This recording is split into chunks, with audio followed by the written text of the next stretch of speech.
And और logical operator का इस्तेमाल कैसे होता था कि हमारे पास अगर दो कंडीशंस हों, यानी दोनों अगर सही हो, और का मतलब है दोनों, यानी ये और या का मतलब है दो में से कोई एक, ये या ये, ठीक है। तो ये ऑपरेटर्स लॉजिकल ऑपरेटर्स कहलाते हैं। और हमने देखा कि यहाँ पे दोनों कंडीशन जब सही होंगे, जब ट्रू होंगे, तब हमारा कंडीशन ट्रू होगा। ये कंपाउंड कंडीशन बन गया। हम कहते हैं कि a is less or equal to 5 and a is greater or equal to 1। अगर इसमें से कोई एक भी गलत हुआ तो पूरा का पूरा कंडीशन हमारा गलत हो जाएगा, ठीक है। यहाँ पर केस डिफरेंट था। अगर कोई भी एक हमारे पास गलत होता तो कोई बात नहीं थी, लेकिन दूसरा सही होना चाहिए, एक सही होना चाहिए। लेकिन इसमें क्या है, इसमें से दोनों सही होने चाहिए, ठीक है। क्योंकि बीच में हमारा जो ऑपरेटर है वो एंड है। And operator double ampersand sign होता है। वो दोनों कंडीशन को आपस में कंपाउंड करता है, एक कंडीशन बनाता है। और इसका मतलब क्या होता है कि दोनों में से दोनों सही होने चाहिए, कोई एक गलत नहीं होना चाहिए। क्लियर है? Now the next logical operator is not. ये एक्सक्लेमेशन जो साइन होता है, ये नॉट के लिए प्रोग्रामिंग में यूज होता है। जिस तरह हमने देखा था नॉट इक्वल, इस तरह पिछले जो ऑपरेटर में, रिलेशनल ऑपरेटर में नॉट इक्वल था, तो ये नॉट का ऑपरेटर है। तो हमारे पास तीन किस्म के ऑपरेटर्स हैं, लॉजिकल, एंड, और एंड नॉट, ठीक है। तो नॉट जो ऑपरेटर है वो किस तरह यूज होता है, अगर हमारे पास कोई कंडीशन हो इस तरह, if a is less or equal to 3, not a is greater or equal to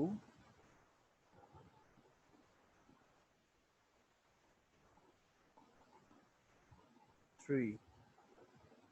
इसका मतलब क्या है कि नॉट का मतलब है नॉट के बाद जो आता है उसको नहीं लेना है आपने। नॉट का मतलब नहीं, ठीक है। यानी हमने कहा कि a is less or equal to 3, not a is greater or equal to 3। इससे इसका कोई काम नहीं है। ये कंडीशन दिया गया है, ये कंपाउंड कंडीशन है, लेकिन इसमें कह रहे हैं कि आप दूसरा कंडीशन छोड़ो, लेकिन पहला वाला कंडीशन अप्रूव करो। ये करेक्ट होना चाहिए, ये सही होना चाहिए, दूसरा छोड़ दो, नॉट दिस, नहीं, ठीक है।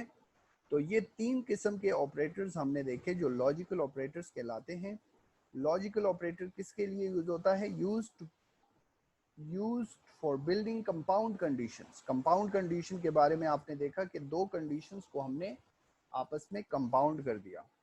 We have seen before that a single condition is built using a relational operator in an expression.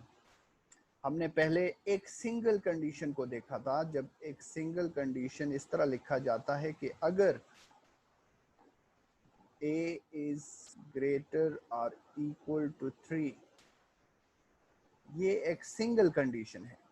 लेकिन यहाँ पे हमने ज्यादा कंडीशंस को एक कंडीशन बनाया, यानी कंपाउंड बनाया, ठीक है। तो ये कंपाउंड कंडीशन कहलाते हैं। और हमारे पास इसके लिए लॉजिकल ऑपरेटर्स।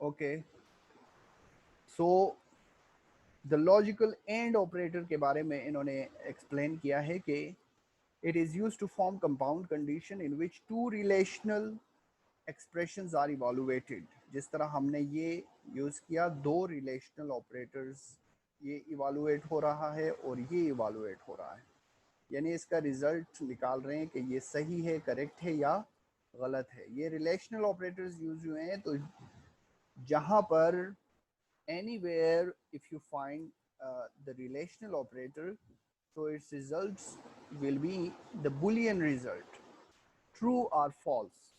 okay, या तो ये ट्रू होगा या फॉल्स होगा, या सही होगा या गलत होगा, या यस होगा या नो होगा। ठीक है, तो ये एक्सप्रेशंस इवालुएट हो रहे हैं। दो एक्सप्रेशंस के लिए हमारे पास एंड ऑपरेटर यूज होता है।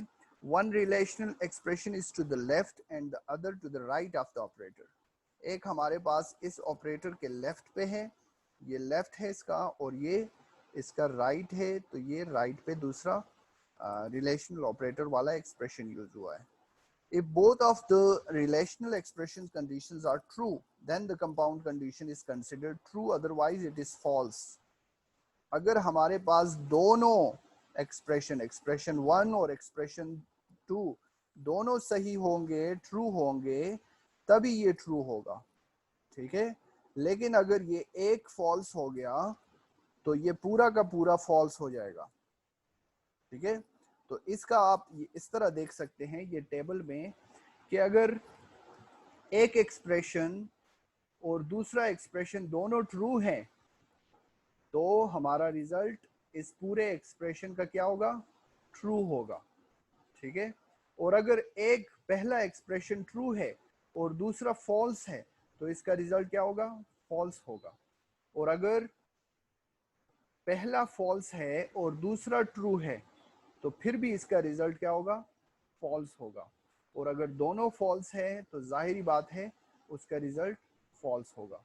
ठीक है, ये एक टेबल होता है, इसका टेबल, इसको ट्रुथ टेबल बोलते हैं। ये हम आगे जाके एक चैप्टर आता है आपका, उसमें हम पढ़ेंगे ट्रुथ टेबल किसे कहते हैं। लेकिन इसका पूरा जो कम्बिनेशन है, यानी इनका रिजल्ट, यानी इसके एक्सपेक्टेशन, इसकी कम्बिनेशंस क्या हो सकती हैं? या तो ये ट्रू हो सकता है या ये फॉल्स हो सकता है, या दोनों ट्रू हो सकते हैं, दोनों ट्रू के लिए ये हो गया, या एक पहला ट्रू हो सकता है और दूसरा फॉल्स हो सकता है, ये हो गया, या पहला फॉल्स हो सकता है और दूसरा ट्रू हो सकता है, ये हो गया। और हमारे पास ये रिजल्ट भी हो सकता है कि दोनों फॉल्स हो सकते हैं। ठीक है, तो ये भी, ये हमारे टोटल पॉसिबल कॉम्बिनेशंस कहलाते हैं और उनके रिजल्ट। ठीक है, तो ये एंड ऑपरेटर हमारे पास दोनों क्या होने चाहिए? दोनों ट्रू होने चाहिए, तभी वो ट्रू होगा। ठीक है, तो ये एंड हमारा इस तरह हमने जो एक्सप्रेशन यूज किए, कंडीशंस यूज किए। पहला कंडीशन हमारे पास है a इज ग्रेटर देन और इक्वल टू 1, यानी a की वैल्यू एक से ज्यादा या एक के बराबर, यानी एक से शुरू होगी। ठीक है, एक से ज्यादा हो सकती है, एक के बराबर, एक से कम नहीं हो सकती।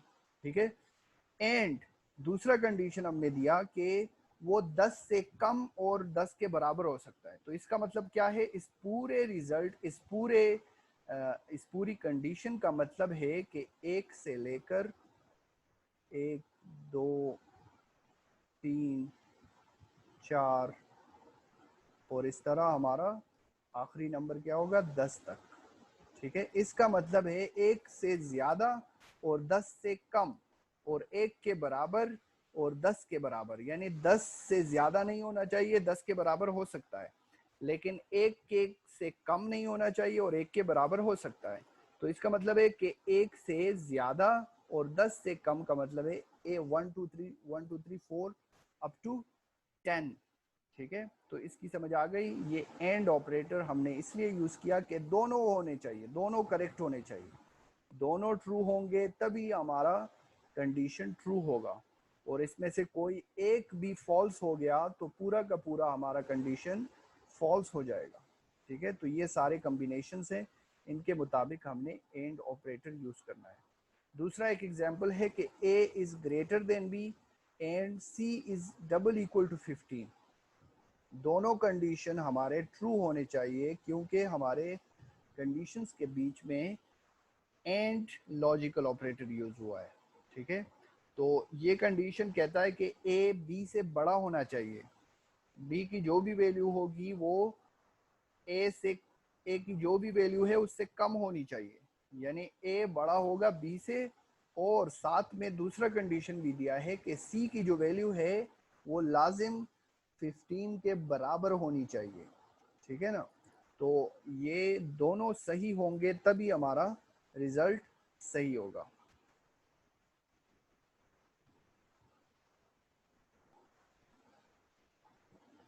मैं आपका अटेंडेंस भी साथ में लगा लूँ। अच्छा, मोहम्मद अली हो गया, हुज़ैफ़ा आए हुए हैं, तो हुज़ैफ़ा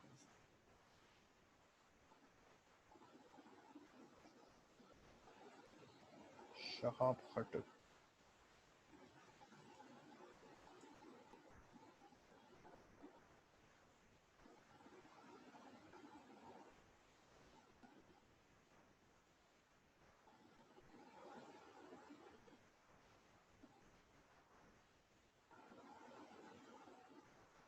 ओके, तो ये एंड ऑपरेटर का था। ये एक और एग्जांपल दिया है कि सी एच एक वेरिएबल है, वो क्या होना चाहिए, वो ए से बड़ा या ए के बराबर होना चाहिए, और सी एच जो है वो जेड से कम या जेड के बराबर होना चाहिए। तो इसका मतलब क्या है, ए से लेकर जेड तक, ए से बड़ा क्या है, बी है, और सी भी है, और इस तरह जाएगा ये z तक, क्योंकि दूसरा कंडीशन है कि z से कम और z के बराबर। तो ये इसका मतलब ये है कि a से लेकर z तक।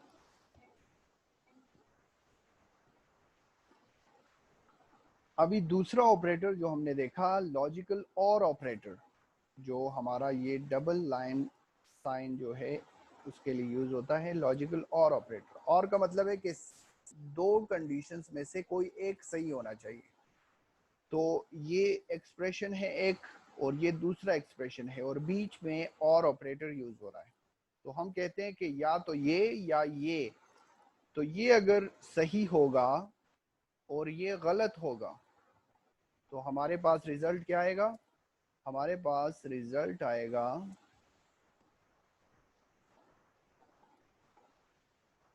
ट्रू, क्योंकि और का मतलब है दोनों में से कोई एक ट्रू हो। तो एक ट्रू है हमारे पास, तो रिजल्ट ट्रू आ गया। अभी अगर ये फॉल्स होगा और ये ट्रू होगा